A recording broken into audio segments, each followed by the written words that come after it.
चाचा प्रणाम। खुश रहो। क्या हाल है? हमारा हाल तो ठीक है, लेकिन जो देख ही रहे हैं जो चल रहा है पूरे अपने राज्य का, बिहार का जो बदनामी हो रहा है पूरे देश भर में, साल का शुरुआती गड़बड़ इतना हो बड़ा बेइज्जती पूरे देश भर में जो घटना हुआ गई। बेइज्जती हॉस्टल में, किसकी हुई? पुलिस की हुई। पुलिस को ही नहीं, लेकिन सब लोग आ जाते हैं उस जद में ना, पूरे जब राज्य की बेइज्जती होती है, बिहार को लेकर के लोग ऐसे ही बाहर में कहते हैं, और इस तरह की जब घटना होती है तो अच्छी चीज़ों की चर्चा नहीं होती, इस तरह की जो घटना है उसकी चर्चा देश भर में हो जाती है। और गलती किसकी होती है? प्रशासन की, सरकार की। कई बार हम भी गलत होते हैं, लेकिन ये जो घटना हुई है, अब क्या बोला जाए इसमें? आप तो देख ही रहे हैं इस पूरे घटना को कि जिस तरह से ये घटना हुआ, क्या कहेंगे इसको लेकर?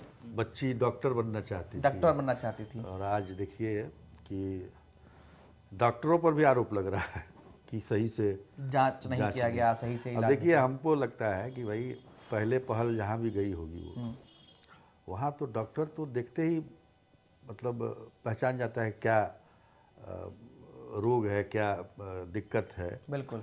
वहाँ कैसे नहीं पता चला?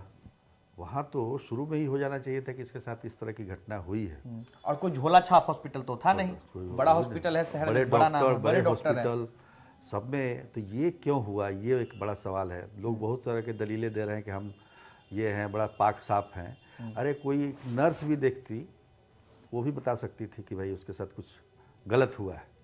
और फोरेंसिक रिपोर्ट आने तक तो ये लोग मानने को तैयार नहीं थे कि उनके साथ गलत हुआ है। गलत हुआ है। और सबसे बड़ी बात क्या है कि ठीक है, पुलिस को जब पता चला, हालांकि पुलिस को पहले ही 6 तारीख को ही पता चला। बिल्कुल। FIR 9 तारीख को दर्ज होता है, जब वो मौत के करीब पहुंच जाती है। तो पुलिस को भी नहीं पता चला, वो पुलिस जो मतलब अपराधियों को मतलब सूंघ लेती है, उसको नहीं पता चला कि इसके साथ क्या गलत हुआ है। ये कैसे हो सकता है? ये तो आँख पर जब पर्दा, जब पट्टी बन जाती है, तभी ये संभव है। जबकि ऐसा नहीं है कि मतलब भूल चूक से ऐसा हो गया। एक बड़ा सवाल ये भी है कि पुलिस ने इंक्वेस्ट रिपोर्ट में क्या लिखा था, क्योंकि जब भी शव के पास या फिर किसी तरह की जब शव होती है उसके पास पुलिस जाती है तो वो इंक्वेस्ट रिपोर्ट तैयार करती है, जिसमें प्रथम दृष्टया में वो शव में क्या किस तरीके का जख्म दिख रहा है उसका जिक्र करती है। और पुलिस ने उस चीज को एकदम से डिनाइड कर दिया, और बाद में जब रिपोर्ट आता है तो तमाम तरह की जो चीजें हैं वो साफ आती है। तो क्या पुलिस को पहले दिन समझ में नहीं आया था? क्या पुलिस पहले दिन से इस बात को छुपाने में लगी? पहले से ही कह दी कि आत्महत्या का मामला है, मतलब पोस्टमार्टम रिपोर्ट नहीं भी आया था तब भी पुलिस ने कह दिया कि ये आत्महत्या का मामला है। और क्या उसने गूगल सर्च किया था कि आत्महत्या कैसे करें, क्या करें, ये सब चीजें हैं, ये सब कहानी। देखिए, पुलिस कहानी तो बनाती है, इसमें कोई दो राय। इतने सालों से इस वाले मामले में जमकर स्टार्टिंग के दिनों में कहानी बनाई। इसमें जो है ना, कहानी बनाने का प्रयास तो हुआ है, लेकिन सच्चाई के सामने जो है झूठी कहानी टिकती नहीं है। तो वो चीजें निकल कर सामने आ गई। अब समझिए कि एक दरोगा, मतलब SHO से लेके और पटना के SSP तक सारे लोग जो है इसमें बेनकाब हो गए। कई लोग चलिए गुनहगार नहीं होंगे, लेकिन अपनी कह सकते हैं कि लापरवाही की वजह से भी जो है इस मामले में उनकी भी बेइज्जती हो रही है। हम लोगों को तो बड़ी उम्मीद थी कि सम्राट चौधरी गृह मंत्री बन गए तो कुछ पुलिस में एक नया जोशो खरोश आएगा और एक नए अंदाज में पुलिस जो नए अंदाज में काम होगा। लेकिन ये तो मतलब पहले से भी वर्स्ट काम हुआ है। मतलब समझ में नहीं आ रहा है। हम लोगों ने तो RJD का भी शासन देखा है, लेकिन उसमें भी इतनी गड़बड़ी नहीं हुई थी बिल्कुल जितनी आज देखने को मिल रहा है। उस समय की जो परिस्थिति थी, आप देखिए उस तरह का मतलब उतनी अत्याधुनिक पुलिस भी नहीं थी। आज इतना पुलिस को सहूलियत दी है सरकार ने सब तरह से, हाईटेक गाड़ियां, हाईटेक टेक्नोलॉजी, साइंटिफिक जांच कर सकते हैं आप, बिल्कुल फॉरेंसिक जांच है आपके पास। पहले तो सब कुछ व्यवस्था ही नहीं थी, उसमें ये हालात हो रहे हैं। तो ये बड़ा चिंताजनक। सबसे बड़ी बात कि घटना को 20 दिन से ज्यादा हो गए, लेकिन अभी तक इस मामले को लेकर के कोई भी जो तस्वीरें हैं वो साफ नहीं हो पाई, ना खुलासा, न जाने कितने दिन और लगेगा इस चीज को लेकर। सबसे बड़ी बात की घटना हुई 3 दिनों तक पुलिस खामोश रही। ये कितनी बड़ी बात है, बिल्कुल समझिए। एक छोटी बच्ची के साथ इस तरह का जघन्य अपराध हो और उसमें पुलिस चुप्पी लगा जाए, तो ये कितना बड़ा अपराध, कितने शर्म की बात है। लड़की और केवल आप जो है एगो दरोगा को, एगो 2 पुलिस वाले को, थानेदार को सस्पेंड करके मामला ये कर दी। अरे बड़े जो अधिकारी बैठे हुए हैं, जो आईएएस या आईपीएस बने हुए हैं, वो किस बात के लिए इतनी तनख्वाह लेते हैं? उन पर जिम्मेदारी क्यों नहीं बनती है? अरे पटना में पहले एसएसपी और सिटी एसपी 2 ही आईपीएस हुआ करते थे जी, ठीक है जी। और बाकी जो है डीएसपी रैंक या फिर थानेदार होते थे। और आज जो है हर एक क्षेत्र का एक नया एसपी है, पूर्वी, पश्चिमी, उत्तरी, दक्षिणी, तब ये हालत है। तो क्या फायदा? मतलब कहने का मतलब ये है कि इतनी सुख सुविधा, इतने संसाधन और संख्या बढ़ाने के बावजूद स्थिति वही की वही है। ये बड़ा ही मतलब दुखद है। और इस मामले में सिर्फ पुलिस ही पीछे नहीं है, सरकार के हर एक विभाग, कई ऐसे विभाग हैं जो बेइज्जती कराने में टॉप पे रहते। इतनी बड़ी घटना हो गई, अभी तक नगर निगम ने ये डाटा जारी नहीं किया, या उनके पास खुद ये डाटा नहीं है कि शहर में, राजधानी में कितने हॉस्टल चल रहे हैं। आपको जानकारी है कितने हॉस्टल है इसमें? हमने तो बहुत जगह इसको ढूंढने की कोशिश की, तो कहीं से भी कोई जानकारी नहीं है। एक जस्ट डायल में जो अपने प्रचार प्रसार के लिए लोग देते हैं, उसमें 875 हॉस्टल के बारे में जानकारी है, जबकि पटना में हजारों हॉस्टल होंगे और उसकी संख्या मतलब हर एक गली कूची, हर एक अपार्टमेंट में एक आध हॉस्टल बना हुआ है। हॉस्टल में किस प्रकार से लड़कियां रह रही हैं, किस स्थिति में रह रही है, हाइजीनिक है नहीं है, क्या है, कुछ इसका कोई क्राइटेरिया नहीं है। अगर हमारे पास 2 रूम का अगर फ्लैट है, उसको हम बस 3x10 में बांटेंगे और एक एक लड़की को जो है 10-12 लड़कियों को हम। आप ये बताइए, जैसे कि जो संचालित करता है हॉस्टल, अब उतनी लड़कियों का वो गार्जियन है वहां पर, बिल्कुल। और मान लिया कि एक हॉस्टल में 20, 25, 30 इतने लड़कियों का गार्जियन, लेकिन उसके बारे में कोई जानकारी नहीं है। अब ये जो शंभू हॉस्टल जो है, उसकी संचालिका कोई नीलम अग्रवाल है, उसका फोटो तक नहीं है, फोटो तक नहीं सामने आया। बिल्कुल कि भाई वो कौन चला रहा है, क्या चला रहा है, कैसे चला रहा है।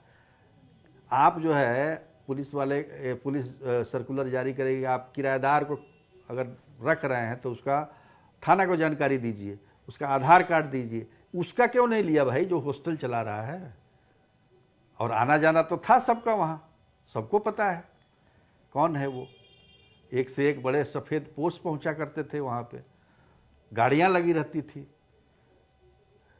हमारा सवाल एक ये भी है ना कि ठीक है, पहले आपने जो गलती किया, जब इतनी बड़ी बेइज्जती हो रही, इतनी बड़ी घटना घट गई, उसके बावजूद भी अभी तक प्रशासन एक्टिव नहीं है।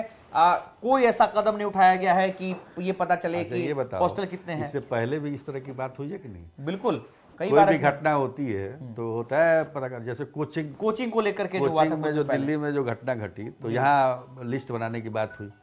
अब देखिए आज तक लिस्ट बना क्या? बिल्कुल नहीं। अभी भी कोचिंग है, क्या है, जहां मन वहां कोचिंग खोल सकते हैं, कोई लाइसेंस का वो नहीं है। तो ये जो चीजें हैं ना, ये सरकार अब ये भी कुछ दिनों के बाद, अब देखिए इसमें क्या आता है रिजल्ट, लेकिन कुछ दिनों के बाद इसको भी लोग भूल भाल जाएंगे कि हॉस्टल का भी लिस्ट बनाना था, या क्राइटेरिया फिक्स करना था, या कुछ करना था। मुझे तो ऐसा लगता है कि जब से ये घटना घटी है, उस बीच में 50-60 हॉस्टल और खुल गए होंगे पटना में। बिल्कुल, जितनी स्पीड से पटना में हॉस्टल खुल रहे हैं, मुझे लगता है 50-60 हॉस्टल तो इस महीने भी खुल गए होंगे, लेकिन इसका कोई डाटा नहीं है, कोई इस पर कोई कार्रवाई नहीं, कोई नियम कानून नहीं कि कौन खोल सकता है। क्राइटेरिया तो होनी चाहिए कम से कम। क्या है ना कि मतलब दुख इस बात का है कि इतनी बड़ी घटना राजधानी में घटी, जहाँ डीजीपी छोड़िए, मुख्यमंत्री हैं, गृह मंत्री हैं, बिल्कुल, डीजीपी हैं, गृह सचिव हैं, मुख्य सचिव हैं, और उसमें जो है वहाँ पर इस तरीके का मतलब इस तरह की लापरवाही की जाती है। बिल्कुल। तो इसका मतलब कि जो एक डर होता है, एक दरोगा में डर नहीं था, तभी ना उसने इस तरह का लापरवाही किया होगा। तो ये हालात है। अब दूसरे जिले में इसी आप अंदाजा लगा लीजिए कि भाई दूसरे जिले में जो पटना के सुदूर जिले हैं, वहां पर क्या स्थिति होगी। इस तरह की घटना हो जाए तो कोई नोटिस ही नहीं लेगा। एक सवाल मेरा आपसे है चाचा कि सस्पेंड करना, क्या ये जेन्युइन कार्रवाई है? अगर कोई ऐसा लापरवाही करता है तो इससे कितना नुकसान हो सकता है किसी भी अधिकारी का, किसी भी पुलिस वाले का? कुछ नहीं, कुछ दिन सस्पेंड रहा, सस्पेंड के दौरान उनको अपनी सैलरी का आधा मिलता है जी। उसमें काम कुछ नहीं करना है। काम कुछ, खाली आके हाजिरी बना के बैठ जाना है। हाँ। काम कुछ नहीं करना है। अच्छा। और 6 महीना के बाद सस्पेंशन खत्म होगा तो सब पैसा फिर मिल जाएगा। सब पैसा फिर मिल जाएगा। बताइए। बिना काम किए मतलब मिल जाएगा। तो वो अधिकारी तो अगली बार फिर से लापरवाही कर सकता है अगर इस तरह की घटना हो। जब तक विभागीय कार्रवाई नहीं हो, जब तक सीआर में कुछ नहीं लिखा जाए कि भाई आपने लापरवाही की, उसका असर उसके प्रमोशन पर पड़ सकता है, उसके बहुत करियर पर पड़ सकता है। सस्पेंशन का क्या है, फिर से हो गया। अरे आज के दौर में तो पैसा हर कीमत पर कमाना है, कैसे भी कमा ले, जैसे भी कमा ले। तो ये है। अभी जैसे भ्रष्टाचार में ही कोई पकड़ा जाता है, कोई घूस लेते हुए पकड़ा गया ना, तो फिर वो तब पकड़ा गया, फिर वो सस्पेंड हुआ, और पहले का जो घूस कमाया हुआ है उसी पैसे से उसका सस्पेंशन खत्म हो जाएगा, फिर वो वही पोस्टिंग हो जाएगी। तो ये स्थिति है क्या। चलिए, लेकिन कम से कम इतनी कार्रवाई तो होनी चाहिए कि शहर में, राजधानी में कितने हॉस्टल चल रहे हैं, कितने कोचिंग चल रहे हैं, इसका डाटा तो कम से कम प्रशासन के पास होना चाहिए, नगर निगम के पास होना चाहिए। महिला आयोग ने जो मुझे जानकारी है कि डीएम को लिखा भी है लेटर, महिला आयोग ने लिखा है। बिल्कुल। और सबसे बड़ी बात कि बच्चियों की सुरक्षा का सवाल है। बिल्कुल, सिक्योरिटी होने एक मानक होना चाहिए कम से कम कि अगर आप हॉस्टल चलाते हैं तो सुरक्षा के यहाँ पर क्या क्या जो गाइडलाइन है, कम से कम उसका चरित्र प्रमाण पत्र भी लीजिए। आप पता चला कि उस पर 75 को केस है और वो हॉस्टल चला रहा है। बिल्कुल। तो ये कोई हो सकता है बलात्कार का आरोपी भी हॉस्टल चला रहा हो। बिल्कुल। तो इस तरह की बात अगर मतलब समझ में नहीं आ रहा है इन लोगों को, सरकार चला रहे हैं, तो कम से कम इस पर तो ध्यान दीजिए भाई। आप देखिए, आप बेटी पढ़ाओ और बेटी बढ़ाओ की कैसे लोग आगे बढ़ेंगे जब उनकी बेटी के साथ ऐसा घटना होगा, अगर वो बाहर आएंगी, लोग कैसे अपनी बच्चियों को बाहर भेजेंगे पढ़ने के लिए, पटना भेजेंगे पढ़ने के लिए, जो ग्रामीण इलाकों से आती हैं।